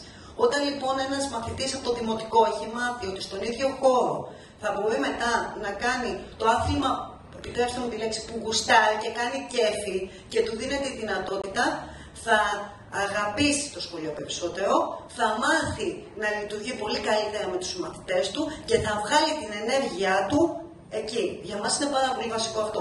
Και δεύτερο που θεωρούμε ότι μπορεί να συμβάλλει, πείτε και εσείς τέτοιο, είναι ότι και είναι και έτοιμά μας, στην πρωτοβάθμια και στη δευτεροβάθμια εκπαίδευση αυτή τη στιγμή υπάρχουν δυνατότητες να υπάρχει και δεκατιανό ενιαίο σε όλα τα σχολεία της χώρας, νήπιο, δωρεάν νήπιο, συγκεκριμένο για όλους, και νήπιο και δημοτικό, γυμνάσιο και λύκειο, και μεσημεριανό, οργανωμένο από το κράτος, με όλα αυτά τα υγιή στοιχεία που έχει, ώστε ο μαθητής από μικρό στο παιδί μας να μαθαίνει και σε αυτό συλλογικά. Αυτά τα θεωρούμε τα μέτρα που πραγματικά και τα ζητήματα της εξάρτησης, γιατί μας προβληματίζουν όλα τέτοια, γιατί μπορεί η διαταραχή να κουμπώσει και με κάποια εξάρτηση ή και όχι, εντάξει. Είναι ζητήματα που πραγματικά πρέπει να είναι στο κέντρο των διεκδικήσεών μας όλες τις εκπαιδευτικές κοινότητες, και νομίζω ότι αυτά είναι που μας προβληματίζουν άμεσα. Φυσικά αυτά, και κλείνω με αυτό, κλείνω στον παρονομαστή χρηματοδότηση, που δεν υπάρχει και που φυσικά αυτό μας βάζουν πάντα σε εμπόδιο, αλλά εμείς καταλαβαίνουμε ότι αυτό μπαίνει στο ζύγι, το είπε και ο κ. Μπουνιατάκης, κόστος-όφελος. Δηλαδή όλα αυτά τα μέτρα θεωρούν, γιατί για μας ωφελούν και είναι η πρόληψη ουσιαστική, δεν θα αποδώσουν κάτι άλλο από όσους έχουν την ευθύνη. Ευχαριστώ πολύ. Εγώ ήθελα να πω ότι παλιός κανονικός σας ο οποίος δεν υπάρχει στη ζωή τώρα, έχει γράψει το βιβλίο «Μεγαλώνοντας σε μια ελληνική οικογένεια» και αναφέρθηκε σαν πρόληψη, αν είναι σωστός, σχολές γονέων, αξίες ζωής, εντάξει, μητρότητα και διατροφική διαταραχή, γιατί η κόρη μου είναι 25 χρονών και έχει 2 παιδιά και αυτή τη στιγμή δεν νομίζω ότι διαχειρίζεται σωστά το μεγάλωμα των παιδιών της και να τα αντιμετωπίσει σωστά όσο αφορούν τη διατροφική τους, την τροφή τους. Ήδη στο διαδίκτυο, αν πατήσετε, υπάρχουν πράγματα τα οποία σηκώνεται η τρίχα σου. Τι όμορφα που είναι αυτά, τι ωραία που τα λένε, να ενημερωθούν για την τροφή, να ενημερωθούν. Ποιος δάσκαλος, όχι έχει την όρεξη, δεν θα πω, την έχει, αλλά έχει την ξεκούραση, έχει τον ενθουσιασμό να ασχοληθεί και να πει όλα αυτά. Άρα σχολές γονέων, αξίες ζωής, είναι πρόληψη αυτό, γνώση, ευαισθησία και εγώ έχω ένα παρορμητισμό λόγω της ευαισθησίας μου, παρόλα την ηλικία μου, νιώθω πάρα πολύ χαρούμενη και θα το πω ότι αυτή τη στιγμή κάθονται 3 κυρίες εδώ επάνω, οι οποίες αντιπροσωπεύουν για τη 14 χρόνια. Είμαστε μέσα σε αυτό, πάρα πολύ σωστά αυτό το έργο, γιατί πολλές φορές, ενώ γουστάρω, κυρία μου, όπως είπατε, τη ζωή, έχω φτάσει και λέω, πάρε με φέρνει. Και θα κρατήσω 2 λέξεις της κυρίας Μαρίας Χαριστιάνου, γιατί κάνει και το παιδί μου, κύριε Μητσοτάκη, και δεν έχει πολιτική υπόσταση αυτό, και ένα παιδί που έφυγε με διατροφική διαταραχή, ξεψυχώντας, που είπε στη μητέρα του ότι θα σε ελευθερώσω και θα ελευθερωθώ. Εγώ σας ευχαριστώ και τις 3, γιατί με έχετε βοηθήσει να συνεχίσω το έργο.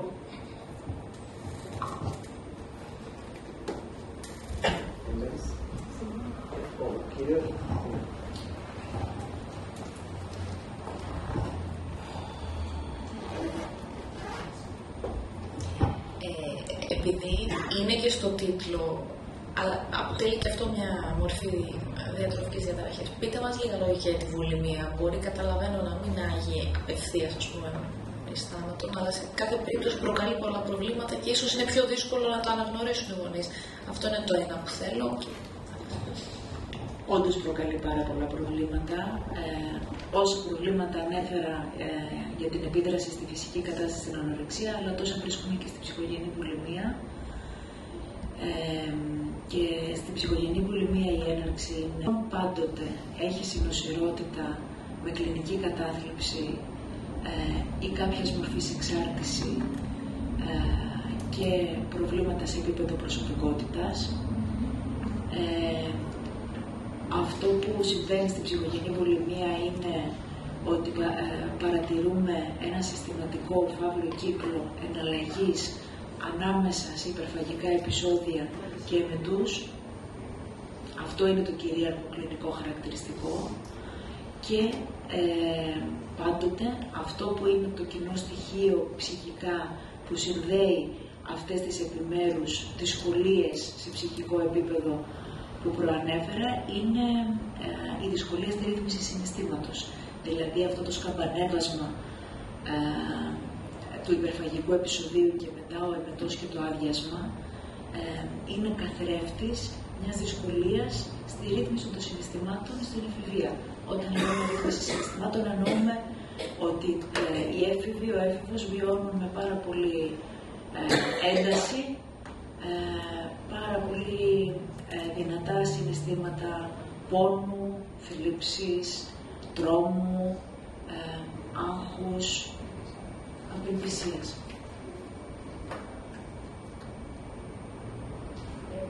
Και κάτι τελευταίο τώρα, θα μας προειδεάσετε λίγο πιο πολύ, ρωτώ την κυρία Ψαράπτου για το τι θα συζητηθεί, αν υπάρχει, θα ανακοινωθεί κάτι στο συνέδριο, επειδή είπατε ότι και στο δικό σας νοσοκομείο υπάρχουν πολλοί μεταδιδακτορικοί άνθρωποι που κάνουν ίσως και κάποιες πιο εξειδικευμένες, δεν ξέρω, πάνω στο θέμα μελέτες, γιατί επειδή αυτή η συνάντηση γίνεται με αφορμή το συνέδριο, λίγο να μας προειδεάσετε. Περίμενα ότι θα μας δίνατε κάποια στοιχεία εν ώψη συνεδρίου. Υπάρχει κάτι το οποίο είναι να ανακοινώσουμε?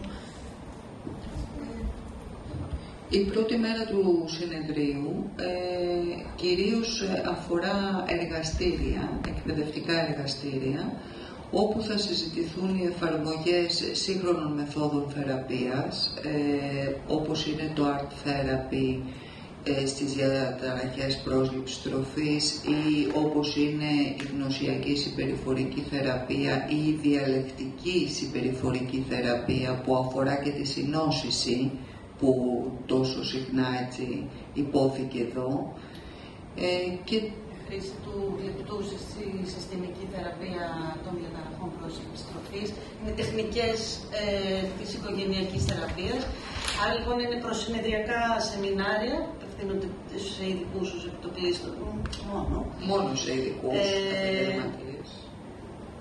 Ναι, και μέσα στο πλαίσιο του συνεδρίου, και στη συνέχεια οι 2 επόμενες μέρες έχουν στρογγυλές τράπεζες, ανακοινώσεις, προφορικές ναι, που αφορούν είτε αποκλειστικά, συγγνώμη κυρία Ψαρά, είτε αποκλειστικά τις διατροφικές διαταραχές ή τη συνόσηση. Έτσι θα κινηθούμε, και την τελευταία μέρα υπάρχει ένα ανοιχτό τραπέζι, αφού τελειώσουν οι εισηγήσεις, ένα ανοιχτό τραπέζι όπου θα καταθέσουν τη γνώμη τους και ο σύλλογος και μια βιωματική εμπειρία από ένα γονιό και μιας θεραπευόμενης, αλλά και μιας θεραπεύτριας.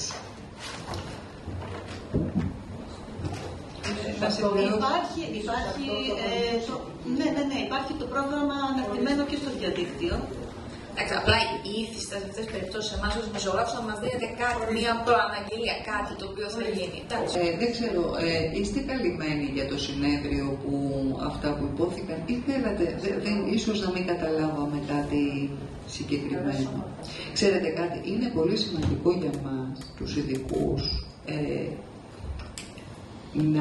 να βγάλουμε σε αυτό το συνέδριο ότι υπάρχει πολύ μεγάλη δυνατότητα πια θεραπευτικής παρέμβασης σε δύσκολες καταστάσεις. Σε δύσκολες καταστάσεις ψυχογενούς ανορεξίας και σε δύσκολες καταστάσεις ψυχογενούς ανορεξίας ή ψυχογενούς βουλημίας με συνόσηση, με διαταραχή προσωπικότητας, με αγχώδεις σοβαρές εκδηλώσεις ή με βαριά ιδιοψυχαναγκαστική διαταραχή. Η γνώση, θέλω να πω, η επιστήμη έχει προχωρήσει. Το ζήτημα είναι ότι χρειαζόμαστε τα όπλα, τους ειδικούς δηλαδή, να μπορούμε τις χρηματοδοτήσεις, να μπορούμε να εφαρμόσουμε αυτά που ξέρουμε από τη σύγχρονη ερευνητική βιβλιογραφία. Αυτό είναι για μένα πολύ σημαντικό.